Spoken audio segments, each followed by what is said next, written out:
Olá a todos, meu nome é Diogo Bastos, eu sou oncologista do Grupo de Tumores Urológicos do Hospital Sírio-Libanês e do Instituto do Câncer do Estado de São Paulo. Eu tenho o prazer de estar aqui hoje para discutir com vocês o papel do receptor de andrógeno e da via de sinalização androgênica e dos tratamentos envolvidos nessa via em relação ao câncer de próstata resistente à castração metastático.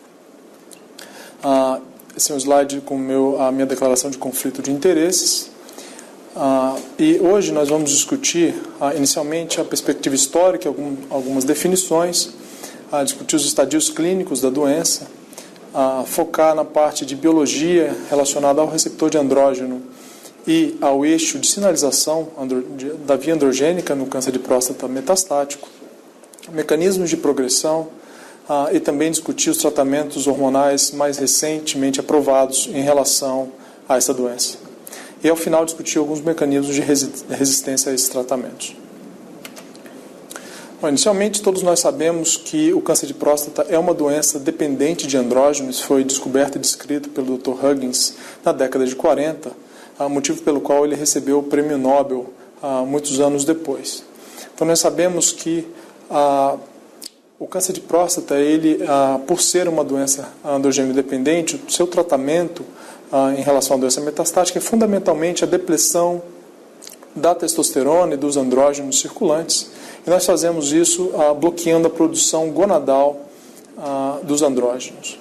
Nós sabemos que ao fazer isso, seja através de castração química ou castração cirúrgica, nós somos capazes de reduzir em até 90% o nível de androgênios circulantes, já que 10 a 15% dos andrógenos no corpo do homem são produzidos pelas glândulas adrenais. Bom, então, em relação à biologia da doença, nós sabemos então que o andrógeno ele se liga, quer dizer, ele é transformado em dihidrotestosterona, testosterona em dihidrotestosterona, e vai haver uma ligação ao receptor de andrógeno. Observem que o receptor de andrógeno, ele, quando não está ligado ao andrógeno, ele fica acoplado a uma proteína de choque térmico que previne a degradação do receptor, e ao se ligar ao receptor, ao ligante do receptor, ocorre então uma dissociação dessa proteína, vai haver uma dimerização do receptor de andrógeno, ainda no citoplasma celular, e posteriormente então uma translocação nuclear.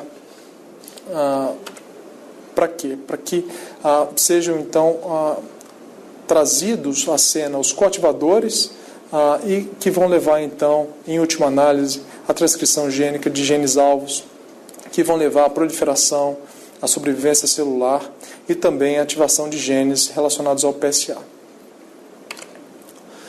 E com base nessa biologia que se desenvolveram os tratamentos da doença metastática. Então, como eu mencionei anteriormente, o tratamento padrão da doença é a castração, seja ela feita por via cirúrgica ou por via química, com agonistas ou antagonistas do LH-RH.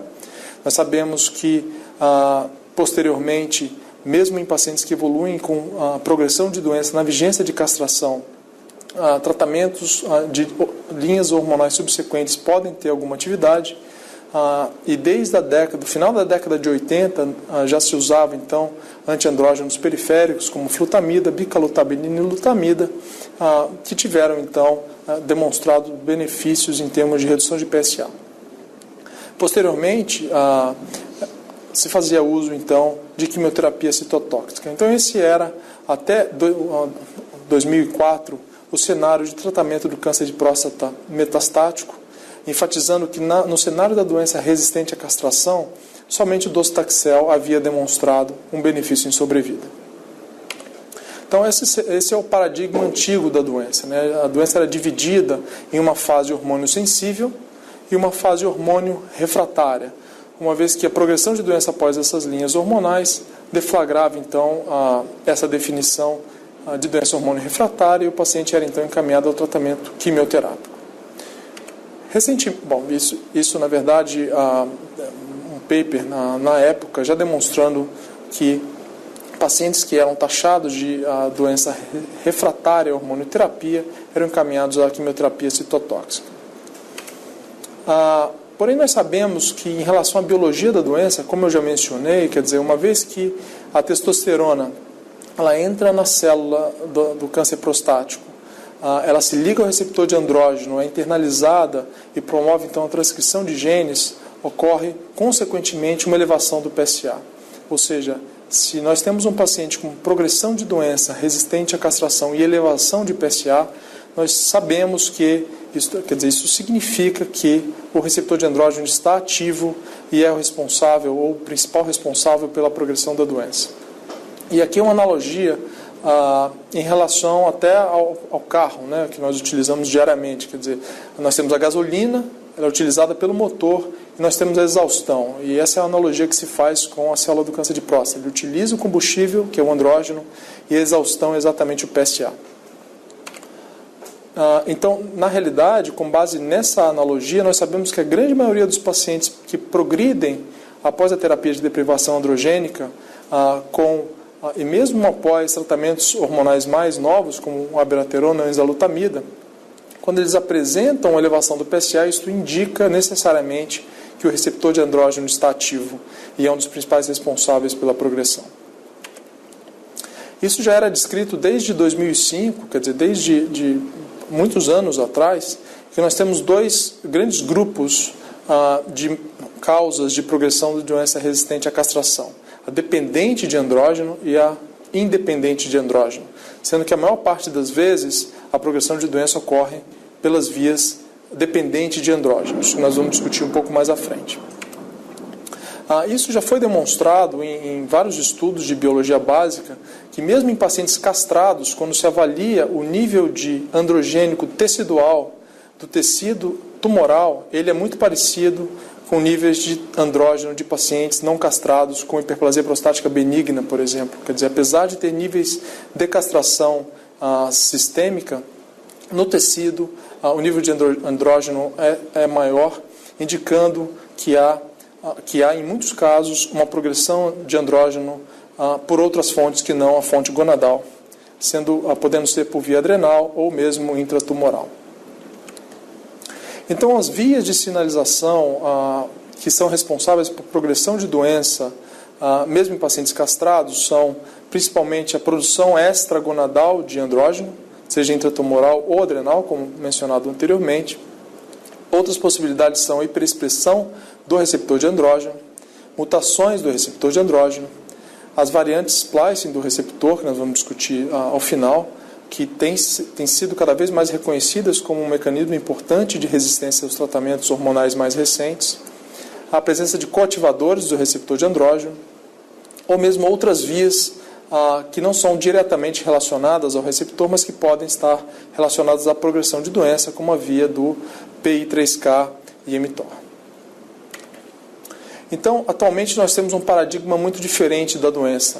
Nós abandonamos os termos resistente à hormonioterapia ou hormônio independente. Hoje nós utilizamos a doença resistente à castração e a doença sensível à castração. Então, uma vez que o paciente progride com níveis de testosterona de castração, o paciente ele recebe então a denominação de doença resistente à castração. E o importante é saber que, mesmo na doença resistente à castração, na maior parte das vezes, o principal mecanismo de progressão está relacionado ao receptor de andrógeno, e novas linhas de bloqueio e que atuem nessa via de sinalização do receptor de andrógeno podem, então, determinar respostas clínicas importantes para os pacientes. Bom, então vamos discutir rapidamente agora os estadios clínicos da doença e os novos tratamentos hormonais. Então, nesse gráfico está demonstrado os estadios clínicos da doença que foram descritos pelo Dr. Scher há vários anos atrás.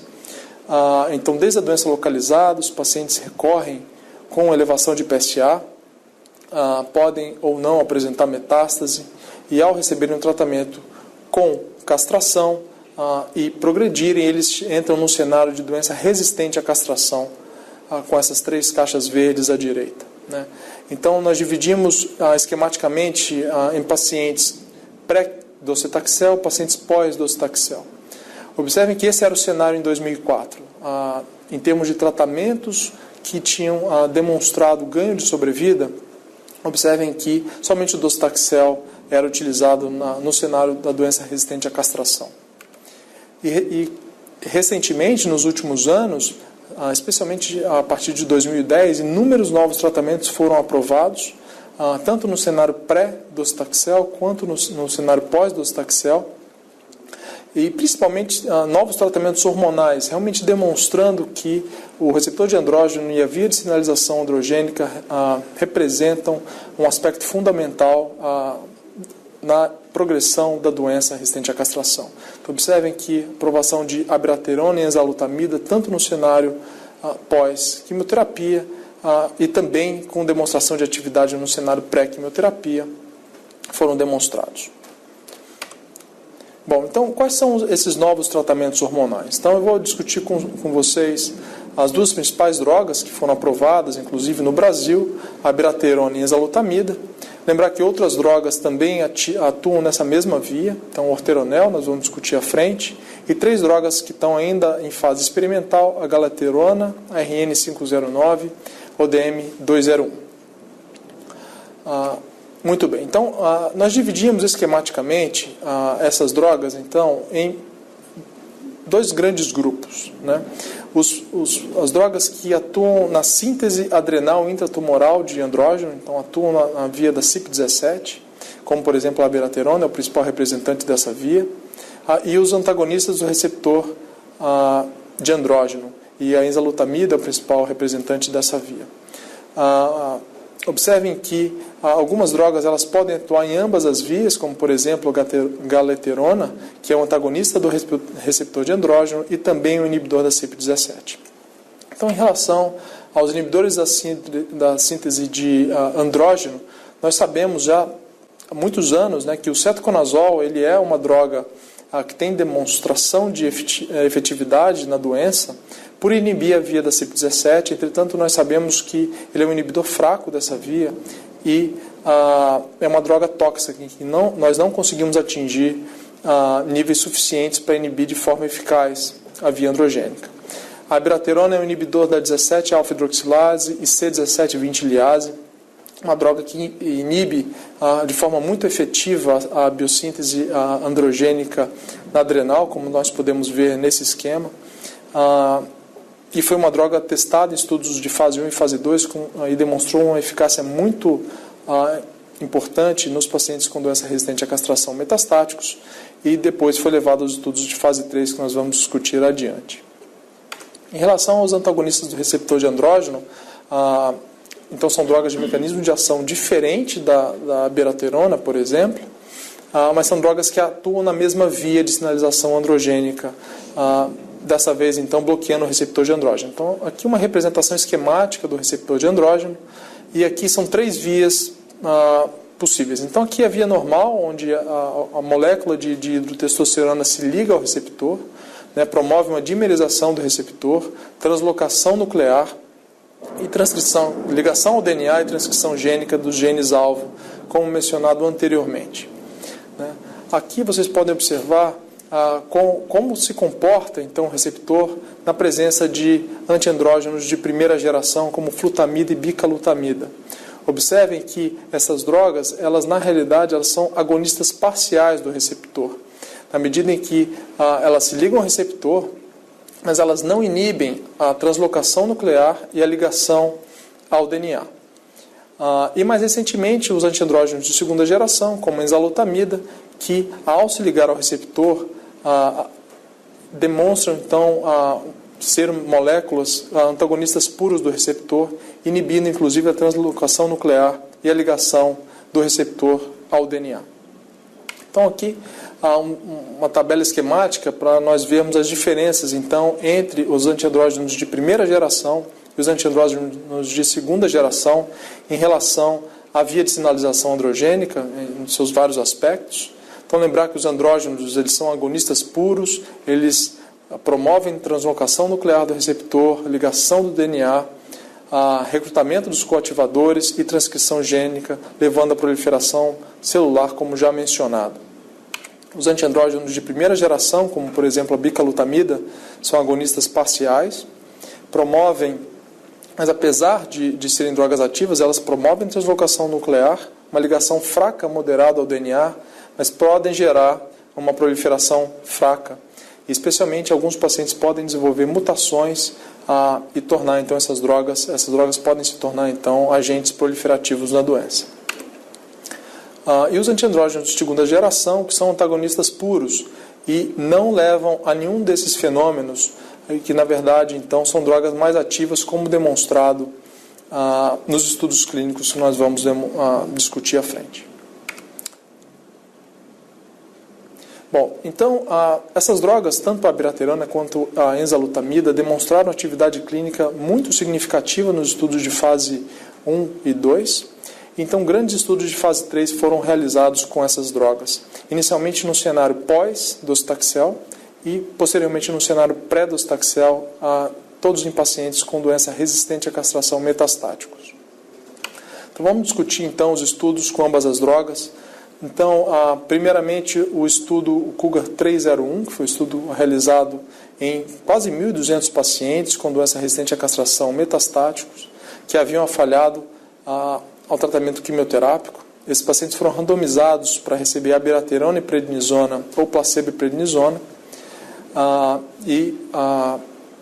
Outro estudo muito semelhante realizado com enzalutamida foi o estudo AFIRME, que randomizou quase 1.200 pacientes, com critérios de inclusão e exclusão muito semelhantes ao estudo da abiraterona. Esses pacientes foram então randomizados para receberem enzalutamida ou placebo, numa proporção 2:1. Os resultados então desses estudos demonstraram benefício em sobrevida global. Então observem aqui a curva de Kaplan-Meier do estudo da abiraterona pós-quimioterapia, demonstrando uma redução do risco de morte de 26%, estatisticamente significativa, com ganho absoluto em benefício de sobrevida global de 4,6 meses. E os resultados do estudo AFIRME com enzalutamida, que demonstraram resultados bastante semelhantes, uma redução do risco de morte de 37% e um ganho absoluto mediano de sobrevida de 4,8 meses. Foram dois estudos positivos não só para o endpoint de sobrevida global, mas para todos os endpoints secundários, e foram os estudos que levaram à aprovação de ambas as drogas para uso clínico para os pacientes com doença resistente à castração metastáticos. Posteriormente, após a demonstração de uma atividade clínica importante nesse grupo de pacientes, as duas drogas foram testadas num cenário pré-quimioterapia com docetaxel.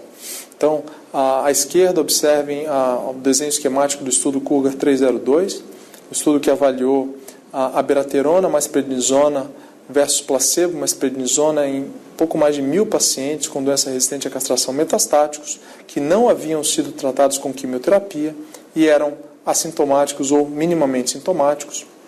O desenho desse estudo muito semelhante a um estudo realizado na mesma população com a droga enzalutamida, que foi o estudo PREVAIL, que randomizou cerca de 1.700 pacientes para receberem enzalutamida ou placebo. Os resultados desses estudos vão ser discutidos nos slides seguintes. Então, nesse slide, nós observamos a curva de Kaplan-Meier em relação à sobrevida livre de progressão radiográfica no estudo de abiraterona pré-quimioterapia. Observem que o uso da abiraterona levou a um ganho estatisticamente significativo em termos de sobrevida livre de progressão. Praticamente dobrou o tempo para os pacientes progredirem a sua doença, com uma redução do risco de progressão de 48%, altamente significativa do ponto de vista estatístico. Os dados de sobrevida global, que inicialmente não tinham atingido ainda a significância estatística, na última análise do estudo, que foi apresentada recentemente na ESMO, houve a demonstração então do ganho estatisticamente significativo na sobrevida global, um ganho absoluto de cerca de 4 meses, mais uma vez estatisticamente significativo, demonstrando a eficácia da droga nesse cenário. O estudo da enzalutamida, o estudo AFIRME, que teve um desenho muito semelhante ao estudo da abiraterona pré-quimioterapia, também foi um estudo altamente positivo, demonstrou uma redução do risco de progressão radiográfica acima de 80%, observem realmente uma diferença dramática entre as curvas de Kaplan-Meier de sobrevida livre de progressão, e também demonstrou um ganho significativo em termos de sobrevida global, com uma redução do risco de morte de cerca de 30%, mais uma vez demonstrando a grande atividade da enzalutamida nesse cenário de doença metastática resistente à castração. Então aqui uma tabela demonstrando os principais estudos com essas drogas. Então na parte superior da tabela, os estudos no cenário pós-docetaxel, e na parte inferior, os estudos no cenário pré-docetaxel. Gostaria de chamar a atenção para os estudos com orteronel, foram estudos randomizados de fase 3, que compararam orteronel versus placebo, tanto no cenário pós-docetaxel quanto pré-docetaxel, e ambos os estudos foram negativos em termos de sobrevida global, que era um endpoint primário, mas demonstraram que é uma droga ativa, mas que realmente não demonstrou toda a sua atividade num cenário em que enzalutamida e abiraterona estão disponíveis. Bom, e quais são as outras drogas que eu havia mencionado? Então, a RN509 é uma droga que é um antiandrógeno de segunda geração, mecanismo de ação muito semelhante ao da enzalutamida, uma droga que tem demonstrado uma atividade clínica bem interessante em estudos iniciais. Então, agora, no último Congresso Europeu, um estudo de fase 2 em pacientes, em 3 coortes de pacientes, foi reapresentado e atualizado os dados. Então, quase 100 pacientes com doença resistente à castração, em 3 coortes, que receberam a droga. Então, uma coorte de pacientes com doença não metastática resistente à castração, uma coorte de pacientes com doença metastática resistente à castração que não haviam recebido abiraterona, e uma coorte de pacientes que haviam recebido abiraterona previamente. E esse estudo demonstrou então uma atividade do RN509 bem interessante. Então, na verdade, o estudo que foi apresentado foi na população M0, mas os estudos anteriores já haviam demonstrado a atividade da droga, especialmente em pacientes virgens de tratamento com abiraterona, mas também uma taxa de resposta interessante em pacientes pós-abiraterona. Então, aqui os resultados no coorte de pacientes com doença não metastática, realmente demonstrando resultados em sobrevida livre de metástase, com uma curva de Kaplan-Meier muito interessante, e tempo para progressão de doença, também realmente demonstrando toda a atividade da droga. Uma outra droga que está sendo estudada em estudos iniciais, muito interessante, é a galeterona, que quando comparada à abiraterona e enzalutamida, ela tem na verdade ela combina os mecanismos de ação de ambas as drogas e ainda tem uma vantagem adicional de ser uma droga que tem o potencial de degradar os níveis de receptor de andrógeno e potencialmente ativa em pacientes que têm perda do domínio C-terminal, que nós vamos discutir à frente. Então, observem que a abiraterona é uma droga que inibe a biossíntese de andrógeno, não tem ação como antagonista do receptor ou como degradador do receptor. A enzalutamida, ela inibe, na verdade, é um antagonista do receptor de andrógeno. E a galeterona, ela não só inibe a CYP17, como também é um antagonista do receptor e, como já mencionado, uma droga que tem o potencial de degradar o receptor de andrógeno. Um estudo inicial de fase 1/2 com essa droga, em torno de 107 pacientes, em 4 coortes de pacientes, demonstraram resultados bem interessantes de uma droga bastante ativa. E especialmente em pacientes com a perda do domínio C-terminal, que em teoria não seriam responsivos à abiraterona ou enzalutamida, esse estudo demonstrou um número pequeno de pacientes, mas de forma interessante, a resposta na grande maioria dos pacientes com essas características. Então, talvez seja uma droga interessante para pacientes que tenham presença de variantes splice e perda do domínio C-terminal. Então, apesar de todas as terapias, infelizmente, a maior parte dos pacientes com doença resistente à castração metastáticos vão eventualmente apresentar progressão de doença e, infelizmente, falecer da sua doença, apesar de todos os tratamentos, quer dizer, mesmo após tratamentos mais novos com abiraterona ou enzalutamida, ou mesmo com drogas com outros mecanismos de ação, como docetaxel, cabazitaxel, radium 223. E muitos deles ainda persistem com elevação de PSA, ou seja, como que, apesar de todas as drogas inibindo a via androgênica, essa sinalização da via do receptor de andrógeno persiste e leva à progressão de doença. Então, na verdade, se nós formos rever toda a biologia da via de sinalização do receptor de andrógeno, nós sabemos que existem várias zonas de possível resistência. Eu chamo a atenção para a zona da presença das variantes splicing de receptor de andrógeno, que nós vamos discutir mais a fundo, mas lembrar que existem outras áreas, né?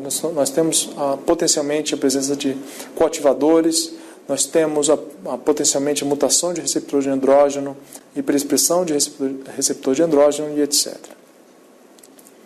Em termos da variante splicing, recentemente um estudo muito interessante foi apresentado no Congresso Americano de Oncologia Clínica e subsequentemente publicado no New England Journal of Medicine, que foi um estudo que avaliou a presença da variante Splice 7 em pacientes com doença metastática resistentes à castração que iriam receber tratamento com abiraterona ou enzalutamida. Esse foi um estudo que foi realizado e idealizado com base na observação de que cerca de 20% de pacientes que são tratados com essas drogas mais novas, eles nunca apresentam uma resposta por PSA. Ou seja, quando nós observamos as curvas em cascata desses estudos, nós podemos observar que tem uma parcela significativa de pacientes que nunca respondem a esses tratamentos, seja a enzalutamida ou a abiraterona. E por quê? E qual que seria uma possível explicação para isso?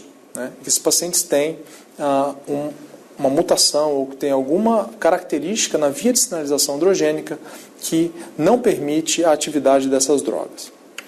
Nós sabemos que a variante Splicing 7 é a variante mais importante, né? Ela, na realidade, gera um receptor de andrógeno que está constitucionalmente ativo e independe do ligante para gerar a sinalização e a proliferação celular, né? Não pode ser inibida pelas drogas que têm como alvo o domínio de ligação do andrógeno, né? Então, são realmente uma variante que pode estar associada à resistência às terapias mais novas aprovadas para câncer de próstata. Observe, então, aqui um desenho esquemático do receptor de andrógeno com o domínio de ligação do ligante, que é onde o andrógeno se liga, né? E o domínio N-terminal, que na realidade é o domínio que vai gerar a atividade transcripcional. Aqui é um desenho esquemático de um receptor de andrógeno com a variante splicing. Observem que esse receptor ele apresenta a ausência do domínio de ligação do ligante e gera um receptor que está constitucionalmente ativo, ou seja, independente de haver testosterona, independente de haver qualquer terapia que reduza o nível de testosterona ou tente bloquear o receptor, esse receptor vai continuar ativo e gerando proliferação celular. Então, na realidade, esse estudo ele avaliou 31 pacientes que receberam enzalutamida e 31 pacientes que receberam abiraterona e avaliou a presença da variante splicing em célula circulante tumoral desses pacientes. Observem que na coorte de enzalutamida, pouco mais de 35%, cerca de 1/3 dos pacientes apresentavam a variante e cerca de 2/3 não a apresentavam. E quando nós vamos avaliar a taxa de resposta por PSA desses pacientes, nós observamos que dos 12 pacientes que tinham a variante splicing, nenhum deles respondeu à enzalutamida, enquanto que dos 19 pacientes que não tinham a variante splicing, a taxa de declínio do PSA foi de 52%. Realmente demonstrando que talvez a presença da variante splicing seja um fator preditivo de ausência de resposta a tratamento com enzalutamida. Então, nós temos um racional biológico que foi demonstrado realmente em um estudo prospectivo. Uma coisa a mencionar é que esse é um estudo pequeno, unicêntrico, que precisa ser confirmado, os dados precisam ser confirmados em uma coorte maior de pacientes e por outros grupos independentes. Além disso, foi demonstrado que os pacientes que tinham a presença da variante splicing apresentavam uma sobrevida livre de progressão muito menor do que pacientes que não apresentavam essa variante, demonstrando que realmente praticamente todos os pacientes progrediram a terapia de forma muito rápida. Em relação à coorte da abiraterona, o que se observou foi muito semelhante. Na realidade, mais uma vez, nenhum dos pacientes que apresentavam a variante splicing 7 do receptor apresentavam declínio do PSA, enquanto que a maior parte dos pacientes que não apresentavam essa variante tiveram a resposta por PSA, realmente demonstrando de forma muito interessante que esse pode ser um biomarcador preditivo de ausência de resposta a essas drogas. E nós podemos poupar os pacientes de receberem tratamentos que seriam ineficazes caso eles apresentem essa variante demonstrada na sua doença. Em relação à sobrevida livre de progressão, observem que o gráfico é muito parecido. Praticamente todos os pacientes que apresentam a variante 7 progridem em cerca de 3 meses, enquanto os pacientes que não apresentam essa variante tendem a ter respostas mais duradouras. Então, eu gostaria de finalizar essa nossa discussão demonstrando que o panorama de tratamento do câncer de próstata resistente à castração metastático, ele mudou muito nos últimos anos. E uma parte significativa dessa mudança foi baseada no melhor conhecimento da biologia da doença e da demonstração que, mesmo em pacientes com doença resistente à castração, o principal mecanismo de progressão continua sendo relacionado ao receptor de andrógeno e que terapias direcionadas a essa via de sinalização celular demonstraram benefícios muito importantes e ganho de sobrevida, melhora de qualidade de vida e muitos outros benefícios nos pacientes resistentes à castração e trouxeram no cenário clínico novas opções de tratamento e uma nova perspectiva para os pacientes portadores dessa doença. Então, eu gostaria de agradecer a todos e espero que essa apresentação tenha sido proveitosa. Muito obrigado.